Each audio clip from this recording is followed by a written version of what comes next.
Gold, trusted gold buyers. మీరు తాకట్టు పెట్టిన బంగారాన్ని విడిపించి ఈ రోజు ఉన్న మార్కెట్ ధరకు కొనబడను.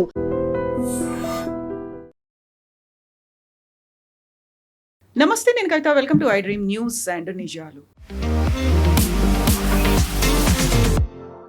అమెరికాకు చెందినటువంటి సెంట్రల్ ఇంటెలిజెన్స్ ఏజెన్సీ CIA మీద రష్యా సహాయంతో ఇరాన్ గల్ఫ్ ప్రాంతంలో దాడులు చేయించిందా, అది కూడా మార్చిలో జరిగింది అనేటువంటి వార్తలు ఇప్పుడు అమెరికన్ వార్తాపత్రికల్లో ఎందుకని కనిపిస్తున్నాయి. దీని మీద ఇప్పుడు అమెరికా అధికారికంగా సెంట్రల్ కమాండ్ నుంచి కానీ అమెరికా ప్రభుత్వం నుంచి కానీ ఒక రెస్పాన్స్ అనేది రాలేదు. అధికారికంగా ఎలాంటి వివరాలు రాకపోయినప్పటికీ ఇరాన్కి రష్యా ఎందుకు సహాయం చేసింది అనే దాని మీద ఇప్పుడు చర్చ జరుగుతోంది. దాని మీదే ఇన్వెస్టిగేషన్ కూడా కొనసాగుతోంది అనేటువంటి వార్తలు వస్తున్నాయి. At the same time red సీలో ఉన్నటువంటి బాబెల్ మండేబ్ మీద అక్కడ వెళ్తున్నటువంటి సౌదీ వాణిజ్య నౌకల మీద హౌతీలు అటాక్ చేశారనేటువంటి వార్తలు కూడా వస్తున్నాయి.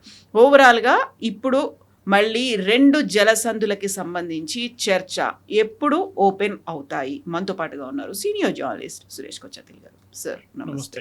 సో ఇప్పుడు CIA మీద గల్ఫ్లో ఉన్నటువంటి ప్రాంతాలు స్థావరాల మీద రష్యా సహాయం ఇరాన్ ఎందుకు తీసుకుంది, ఎందుకని అటాక్ జరిగింది, అది కూడా మార్చిలో జరిగితే ఇంత ఆలస్యంగా జూలై ఎండింగ్లో ఎందుకు బయటకు వచ్చింది? అది CIA కూడా డౌట్ వస్తుంది. ఎందుకంటే ఇనిషియలీ వాళ్ళు అనుకున్నది బై యాక్సిడెంటల్ హిట్ ఉంది అనుకున్నాం. మనం ఇప్పుడు CIA స్టేషన్స్ ఉందని ఎప్పుడు వీరు అంగీకరించారు. అది CIAది ఒక స్పెషాలిటీ. న్యాచురల్ ఎవరైనా కానీ ఇంటెలిజెన్స్ ఏజెన్సీస్ ఒక బ్యారెక్సో లేకుంటే ఒక ఎయిర్ ఫోర్స్ స్టేషన్ అంటే వాళ్ళు ఈజీగా ఐడెంటిఫై చేస్తారు. ఓకే, మా ఎయిర్ ఫోర్స్ స్టేషన్ మీద దాడి జరిగింది, మేము దాన్ని కౌంటర్ చేసామని.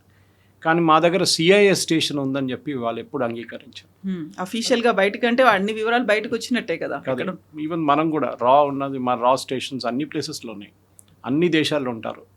అది వాళ్ళు మన ఎంబసీలో ఉంటారు, లేకుంటే ఒక కంపెనీకి పనిచేస్తుంటారు. వాళ్ళు ఓపెన్గా ఎప్పుడు బయటికి రారు, ఎందుకంటే వాళ్ళకి తెలుసు బయటికి అదే తెలిసిపోతే అంతే సంగతి. CIA కూడా అంతే. ఇంగ్లీష్లో అంటారు ద కవర్ ఇస్ బ్లోన్ అంటారు.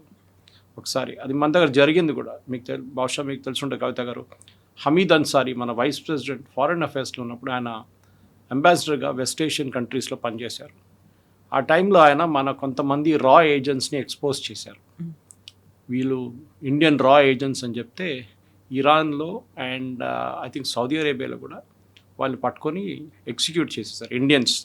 ఆలోచించండి, ఆయనకి ఆ రివార్డ్గా సోనియా గాంధీ వైస్ ప్రెసిడెంట్ చేశారు ఆయన. ఏది మన రా agents cover blow. So America అట్లా చేయరు, వాళ్ళ ఏజెంట్స్ని ఎప్పుడు బయటికి ఎక్స్పోజ్ చేయరు.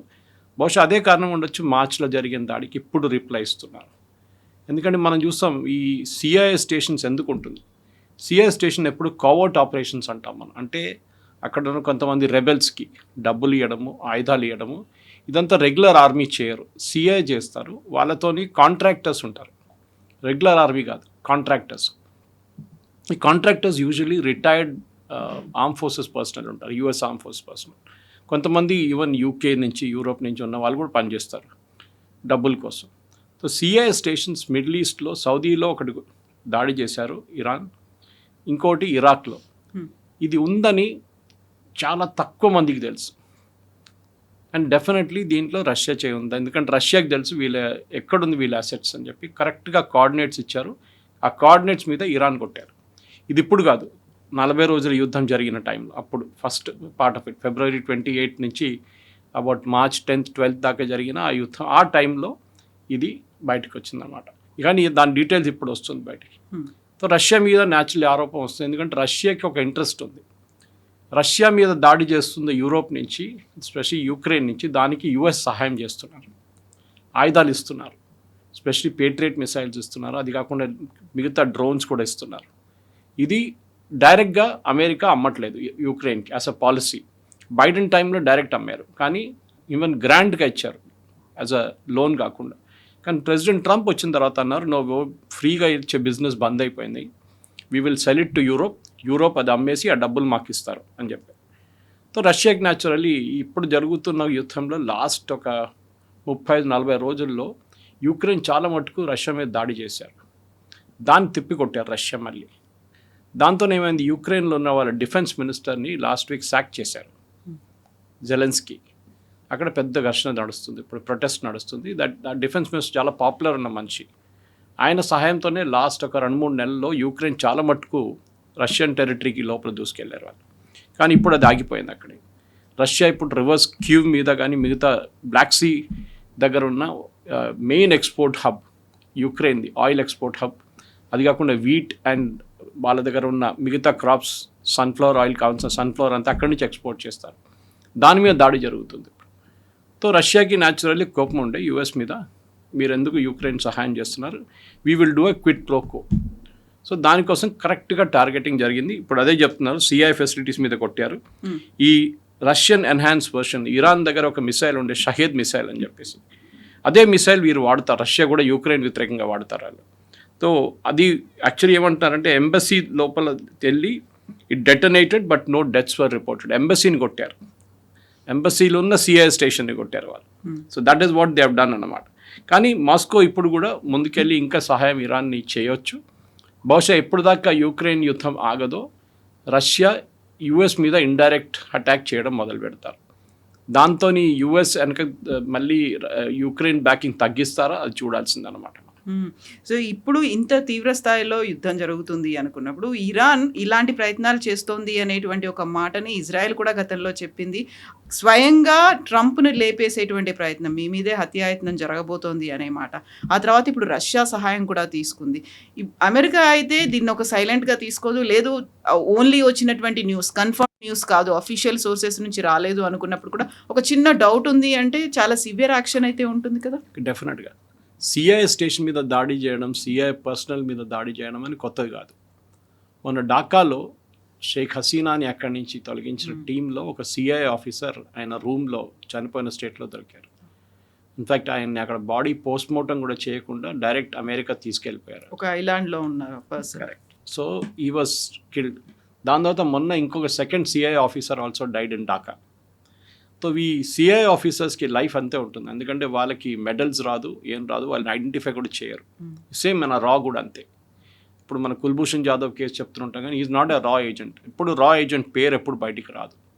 అది ఏ కంట్రీ అయినా కానీ వాళ్ళ ఐఎస్ఐ పాకిస్తాన్ కూడా అంతే, వాళ్ళ ఇంటెలిజెన్స్ ఏజెంట్స్. సో మనం బెస్ట్ బుక్ చదవాలంటే the spy who came from the cold అని చెప్పి ఒక బుక్ ఉంది, John Le Carre, tinker tailor soldier spy. చాలా మటుకు రియల్ లైఫ్ ఇన్సిడెంట్స్ జరిగింది ఎట్లా అని చెప్పేసి మనందరూ తెలిసిందే. భారతదేశంలో చాలా మటుకు స్పైయింగ్ జరిగింది first half of Nehru government టైంలో జరిగింది.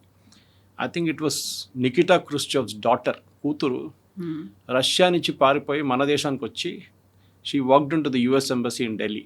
ఆ టైంలో కోల్డ్ వార్ టైంలో it was one of the biggest news అన్నమాట.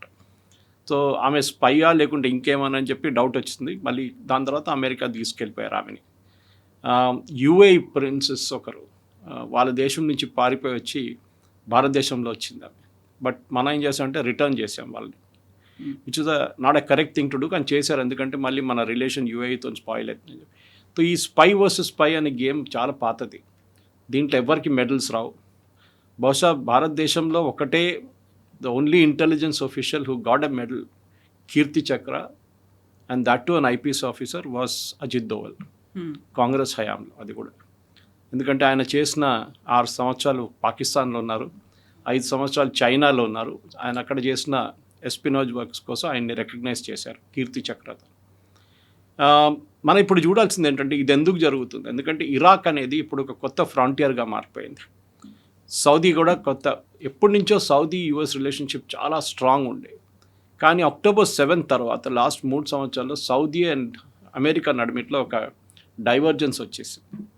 దానికోసం అమెరికా మీద వాళ్ళు డిపెండెంట్ కాకుండా ఉండడానికి పాకిస్తాన్ ఆర్మీని తెచ్చుకున్నారు, ఒక యూనిట్ని తెచ్చుకున్నారు, ఎయిర్ ఫోర్స్తో సహా. వాళ్ళు F-14, F-15 కూడా, F-16 కూడా ఉంది కొన్ని. ఇది మొత్తం తెచ్చి ఒక 16 ఎయిర్క్రాఫ్ట్లు వాళ్ళు సౌదీ అరేబియాలో పెట్టుకున్నారు.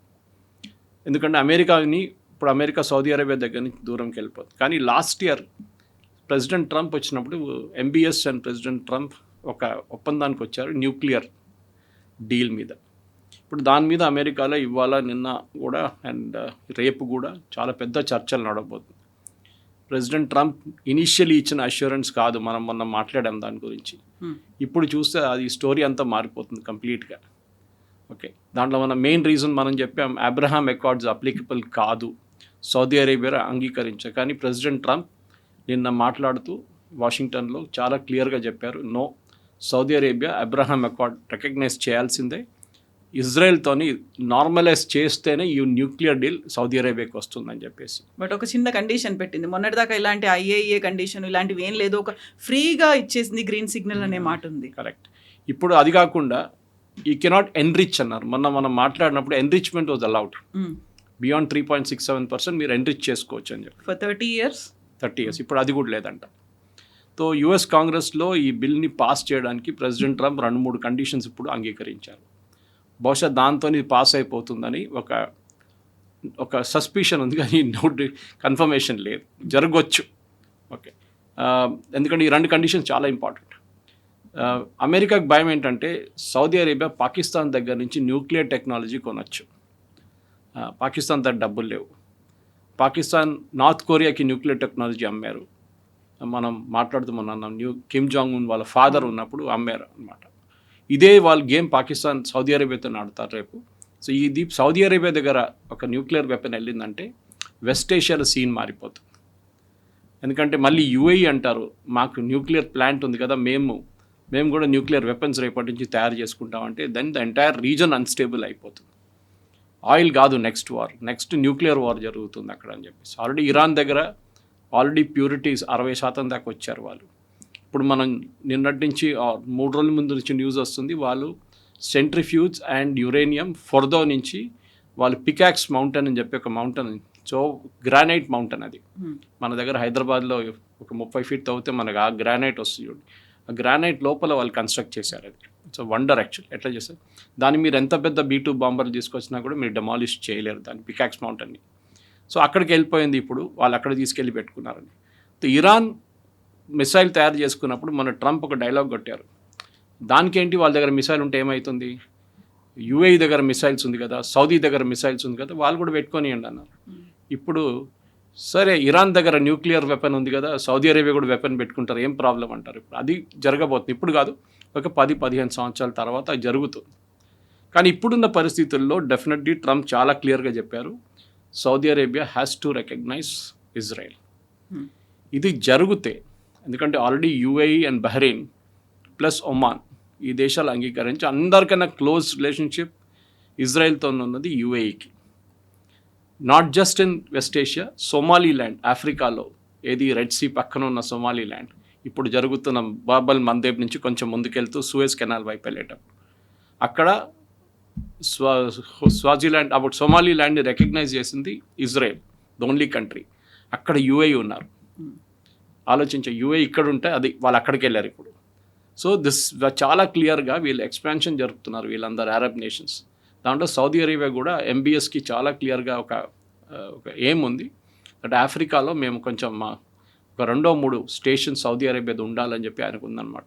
అదే టైంలో US చాలా క్లియర్గా చెప్తున్నారు మీరు అక్కడ వెళ్ళకూడదు, అక్కడ వెళ్తే మళ్ళీ అక్కడ ఇంకొక యుద్ధం మొదలవుతుంది. యాజ్ ఇట్ ఈస్ ఆఫ్రికా అన్స్టేబుల్గా ఉన్న ప్లేస్, 2-3 దేశాలు అక్కడ ప్రాపర్గా నడుస్తుంది, మిగతా అందరూ ఆర్ ఇన్ ఎ మెస్. ఇది ఇప్పుడున్న పరిస్థితి. కానీ బాబల్ మండేబ్లో మొన్న జరిగిన 2 షిప్పుల మీద జరిగిన జాడి తర్వాత ఇవాళ ఆయిల్ ప్రైస్, ఇవాళ పొద్దున మనం మాట్లాడుతున్నప్పుడు ఇట్స్ రీచ్డ్ $100. దట్ ఈస్ ఆ యుద్ధం 40 days తర్వాత సీజ్ ఫైర్ వచ్చిన ఆ టైంలో $100 ఉంది. మన దగ్గర పెట్రోల్ డీజిల్ ప్రైసెస్ పెంచారు. మళ్ళీ మనం పెంచుతామా, మనం లేకుంటే ఇదే ప్రైస్లో హోల్డ్ చేస్తామా? మన ఒక్కరే కాదు, మిగతా అన్ని దేశాలకి ఈ ప్రాబ్లం రాబోతుంది. సో ప్రెసిడెంట్ ట్రంప్ ఇప్పుడు ఒక ట్రూత్ సోషల్ పోస్ట్ చాలా క్లియర్గా చెప్పారు, ఇరాన్ ఏ ఒక్క షిప్ మీద కూడా దాడి చేస్తే మేము వాళ్ళ పవర్ ప్లాంట్ని కొడతాం.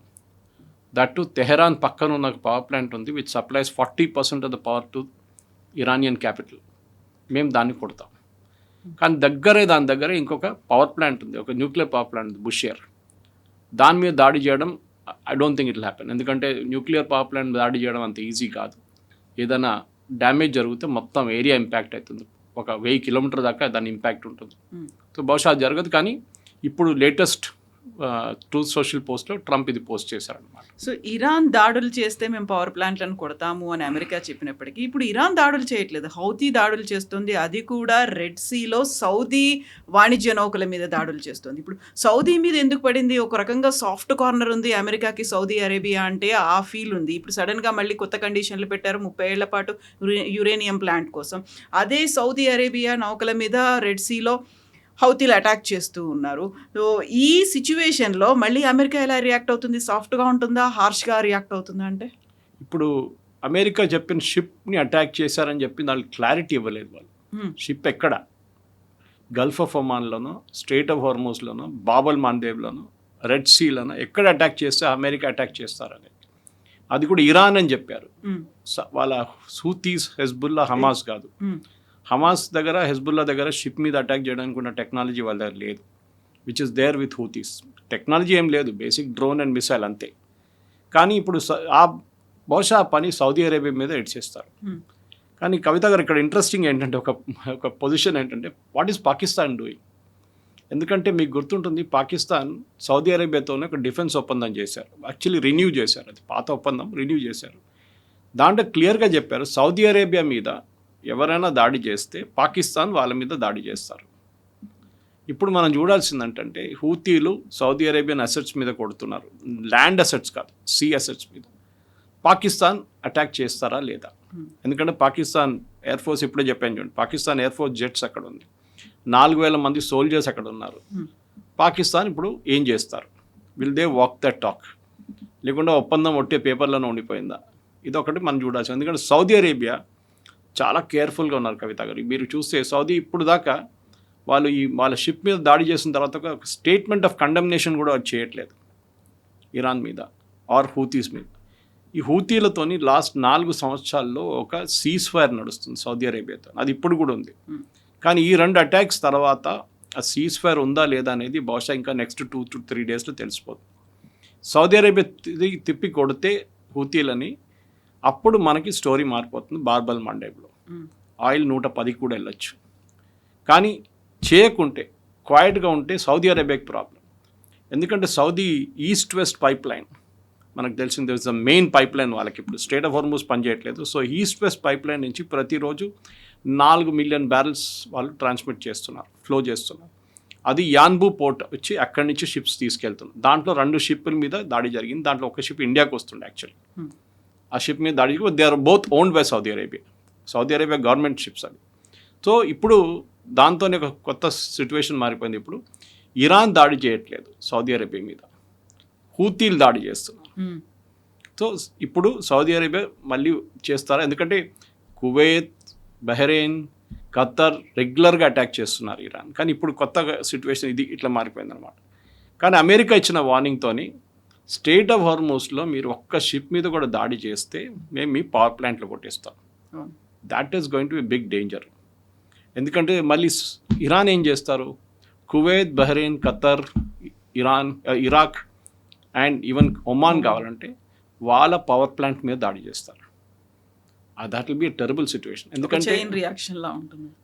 మోర్ దెన్ చైన్, వీళ్ళందరూ ఈ పవర్ ప్లాంట్ ఆయిల్తో నడిపిస్తారు. వాళ్ళ దగ్గర బొగ్గు లేవు, they don't have an alternative.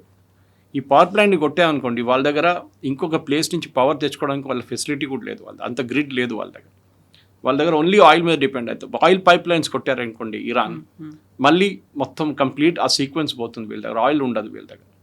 అది సౌదీ అరేబియా కూడా అదే ప్రాబ్లం ఉంది, కువైత్ కూడా అదే ప్రాబ్లం ఉంది, బహ్రెయిన్కి అదే ప్రాబ్లం ఉంది, ఖత్తర్ కూడా అదే. ఖత్తర్లో గ్యాస్ యూస్ చేస్తారు పవర్ ప్లాంట్స్ కోసం. But Khattar is a very small country, ఎంత 174 కిలోమీటర్లు అంతే, and 4 lakhs is the population. మన దగ్గర ఒక జిహెచ్ఎంసీ వార్డులో ఉంటారు దానికని ఎక్కువ. సో ఇప్పుడున్న పరిస్థితుల్లో Saudi Arabia is going to be very very crucial. Saudi role ఏముండబోతుంది? 2 వైపు నుంచి సౌదీ మీద ఇప్పుడు ప్రెషర్ రాబోతుంది. ఒకటి, సౌదీ ఇజ్రాయెల్ని అంగీకరించకపోతే nuclear deal will not go through. అప్పుడు సౌదీ అరేబియా ఏం చేస్తారు?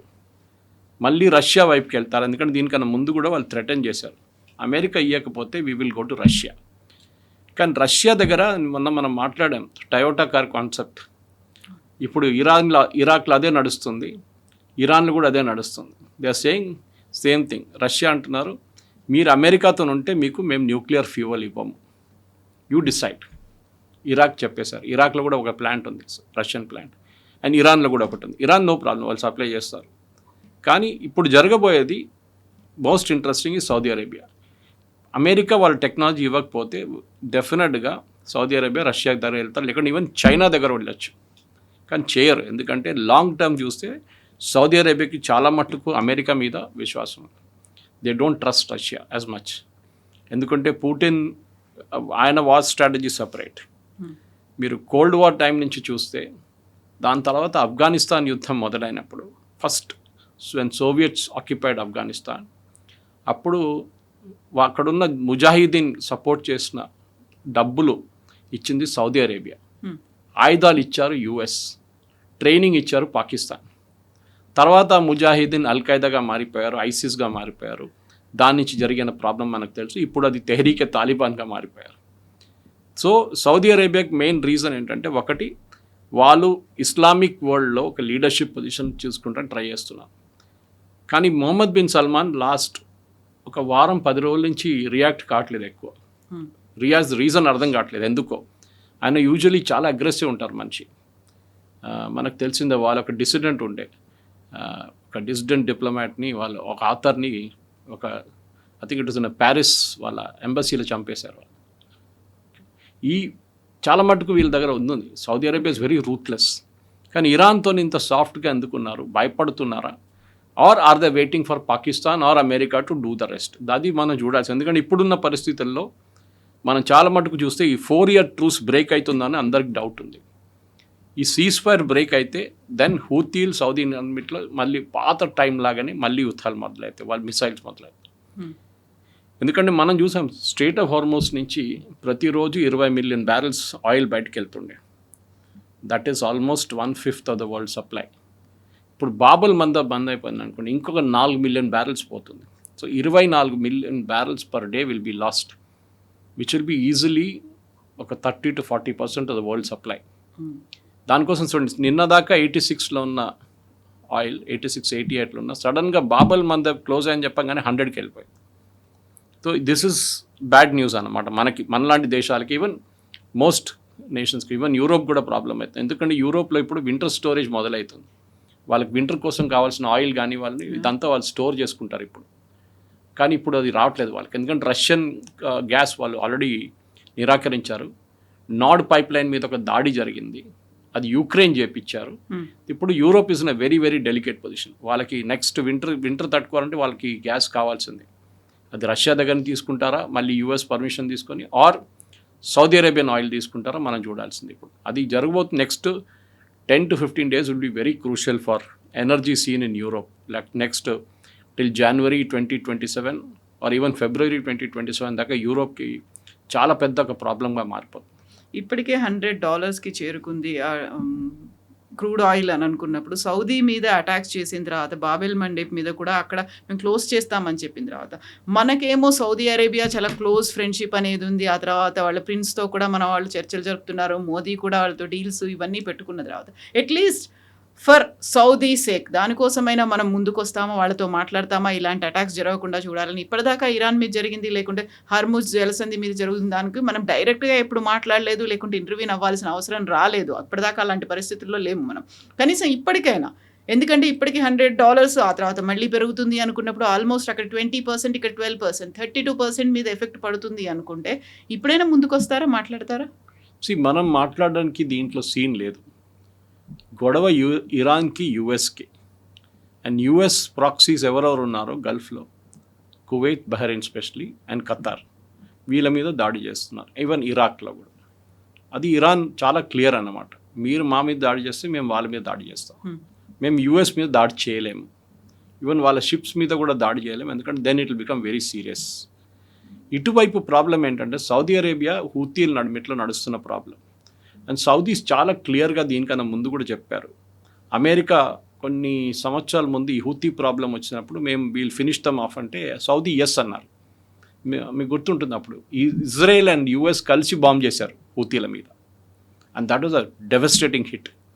ఇప్పుడు సౌదీ అరేబియా ఆప్షన్ మనం మాట్లాడలేము, ఎందుకంటే మన మాట హూతీలు వినరు. సౌదీ అరేబియా అసలు అంటారు please keep out of it, మేము సార్ట్అవుట్ చేసుకుంటాం. ఇది మనం కూడా వెళ్ళకూడదు. డిప్లొమసీలో మీరు ఎంత తక్కువ మాట్లాడితే అంత మంచిది. మీరు వెళ్ళి మాట్లాడిన తర్వాత పాకిస్తాన్ సీన్ మనకు అయిపోతుంది.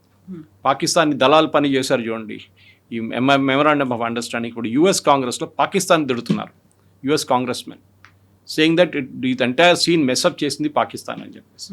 ఆ మెమరాండమ్ ఆఫ్ అండర్స్టాండింగ్ కరెక్ట్గా రాయకుంటే ఇంగ్లీష్ తెలియకపోతే ఇంగ్లీష్ తెలియదని చెప్పాలి మీకు, ఎట్లా ఎవరు డ్రాఫ్ట్ చేశారని చెప్పి యూఎస్లో కాంగ్రెస్ మెన్ సెనేటర్స్ ఇప్పుడు పెద్ద గొడవ చేస్తున్నారు. సో మన వైపు నుంచి చేయాల్సింది ఒకటే ఉంది సొల్యూషన్, దట్ మనకు కావాల్సిన ఎనర్జీ సెక్యూరిటీ మనం తెప్పించుకోవాలి. మనం ఆల్రెడీ ఫార్వర్డ్ కాంట్రాక్ట్ సైన్ చేసాం, అంటే బహుశా డిసెంబర్ దాకా ఉన్న కాంట్రాక్ట్స్ మనం సైన్ చేసుకున్నాం. ఎప్పుడు ఆయిల్ 74 ఉన్నప్పుడు, కొన్ని ప్లేసెస్లో 72లో కూడా మనం సైన్ చేసుకున్నాం. అది అంగోలా ఉండొచ్చు, నైజీరియా ఉండొచ్చు, అర్జెంటీనా ఉండొచ్చు, వెనిజువేలా, ఈవెన్ యుఎస్. సో మనకి ఇప్పుడు స్ట్రైట్ ఆఫ్ హార్మూజ్ క్లోజ్ కావడంతో మనకి ప్రాబ్లం లేదు ఇప్పుడు బహుశా నెక్స్ట్ 3 months కోసం అట్లీస్ట్. సౌదీ అరేబియా వాళ్ళు ఆయిల్ బయటకు తెచ్చుకుంటారు, డెఫినెట్గా చేస్తారు. వాళ్ళు 2 షిప్ల మీద దాడి జరిగింది, వాళ్ళు వెయిట్ చేస్తారు. 3వ షిప్ మీద దాడి జరిగింది అనుకోండి, Saudi will go all out against Houthis. And Houthis దగ్గర అంత కెపాసిటీ లేదు. స్పెషలీ లాస్ట్ ఒక సంవత్సరం పాటు ఈ యుద్ధం కన్నా కొంచెం ముందు కూడా వాళ్ళకి ఆయుధాలు రావడం బంద్ అయిపోయింది ఇరాన్ నుంచి. అమెరికా చాలా మటుకు షిప్స్ పెట్టారు అక్కడ చెక్ చేయడానికి, బై ఎయిర్ తీసుకురాలేకపోతున్నారు. మొన్న కూడా మీకు గుర్తుంటుంది, సనా ఎయిర్పోర్ట్ మీద దాడి చేశారు. అది చేసింది ఎవరో ఇప్పుడు కూడా తెలియదు. సో వీళ్ళు అంటున్నారు, రెబెల్స్ అంటున్నారు, హూతీలు అంటున్నారు, Ansarullah Houthi, that it was Saudi Arabia. Saudi Arabia అంటారు మేము చేయలేదంటున్నారు. అండ్ మెయిన్ గవర్నమెంట్ ఉన్న వాళ్ళ ఒఫిషియల్ గవర్నమెంట్ దగ్గర ఇన్ని ఆయుధాలు లేవు. సో ఇది చేపించింది బహుశా పాకిస్తాన్. ఆ సౌదీ అరేబియాలో ఉన్న పాకిస్తాన్ ఎయిర్క్రాఫ్ట్ యూజ్ చేసి సనాని బాంబ్ చేశారు ఆ రోజు. కానీ పాకిస్తాన్ అది బయట చెప్పారు, ఎందుకంటే రేపు ఇరాన్ తిరిగి పాకిస్తాన్ కూడా కొట్టచ్చు. అది ఇంకా ఫ్లాష్ పాయింట్ విల్ ఇంక్రీజ్ అన్నమాట, ఎందుకంటే Pakistan is a nuclear armed nation. వాళ్ళ న్యూక్లియర్ బేస్ మీద కొట్టారనుకోండి, then it will become very dangerous అన్నమాట. ఇప్పుడున్న పరిస్థితుల్లో ఇంకొక ప్రాబ్లం వచ్చింది కవిత గారు. ఇప్పుడు ఇవాళ పొద్దున ఇరాన్ అంటున్నారు we will now bomb the UK base. ఒకటి యూకేలో ఒక రాయల్ ఎయిర్ ఫోర్స్ బేస్ ఉంది, దాన్ని మేము బాంబ్ చేస్తాము ఇవ్వాలో లేకుంటే రేపని. ఎందుకంటే అక్కడ ప్రెసిడెంట్ ట్రంప్ ఒక కొత్త పోస్ట్ ఇవాళ చెప్పాను చూడండి, పొద్దున పోస్ట్ చేశారు. దాంట్లో ఈ పికాక్స్ మౌంటైన్ని కొట్టడానికి ప్లాన్ చేస్తున్నారు. అది బాంబ్ చేయాలంటే మనం గుర్తుంటుంది మీకు, లాస్ట్ జూలైలో B-2 బాంబర్స్ యూస్ చేస్తారు.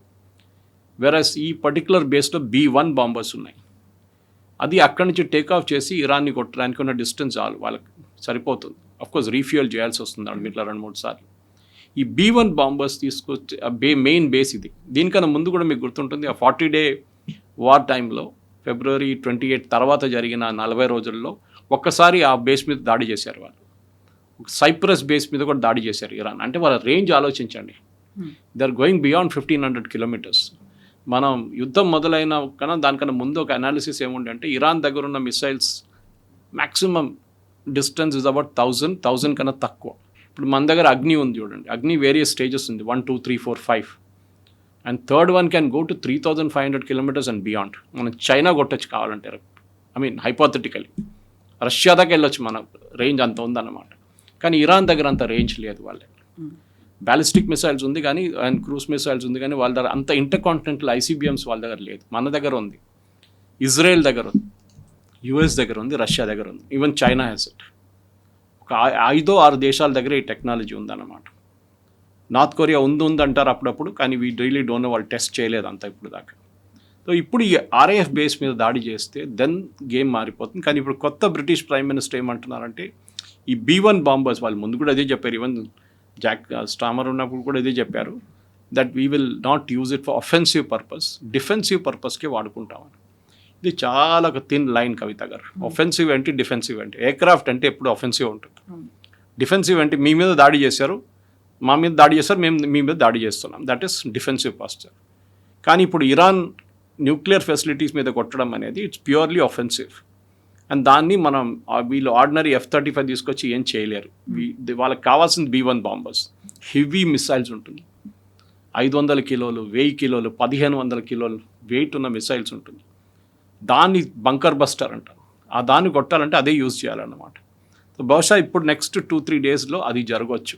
ఇప్పుడు ఇరాన్ ఈ బాంబింగ్ చేస్తారా లేదా అనేది ఒక సెకండ్ కన్సిడరేషన్ ఉన్నట్టు. ప్రెసిడెంట్ ట్రంప్ యాక్సియోస్తోని నిన్న ఒక ఇంటర్వ్యూలో ఏమన్నారంటే, ఇప్పుడు దాకా ఎవరు మీరు చూడలేదు అట్లాంటి బాంబింగ్ జరగబోతుంది ఇప్పుడు నుంచి అని చెప్పి, and I'm ready for it అన్నారు. సో బహుశా నెక్స్ట్ 2 డేస్లో ఈ B-1 బాంబర్స్ ఉండొచ్చు, మిగతా బాంబర్స్తో చేస్తారు. కానీ CA ఇప్పుడు కూడా అంటున్నారు, మీరు ఎంత బాంబింగ్ చేసినా కానీ ఇరాన్లో బూట్స్ ఆన్ ద గ్రౌండ్ పెట్టకుండా ఏం చేయలేము అని. సో బహుశా బూట్స్ ఆన్ ద గ్రౌండ్ ఎక్కడ, కార్గ్ ఐలాండ్నా, బాబల్ మండేబ్నా, ఈ 2 ఐలాండ్స్ పట్టుకుంటే మెయిన్గా బాబల్ మండర్ ఒక పెద్ద పోర్ట్ అనుకోండి, అండ్ కార్గ్ ఐలాండ్ దీన్ని క్యాప్చర్ చేసుకుంటే డెఫినెట్గా ఇరాన్ రియాక్ట్ అవుతారు. ఇరాన్ బహుశా అక్కడ వాళ్ళ సోల్జర్స్ మీద మిసైల్ కొట్టడం మొదలు పెడతారు. అమెరికాకి ఇది చేయకుండా ఏం చేయలేము. ఆయిల్ 110కి వెళ్ళిపోతుంది. ప్రెసిడెంట్ ట్రంప్ ఏదో ఒక నిర్ణయం తీసుకోవాల్సిందే. అండ్ బహుశా ఎండ్ గేమ్ అంటాం వార్లో, అది బహుశా ఇప్పుడు జరగబోతుంది.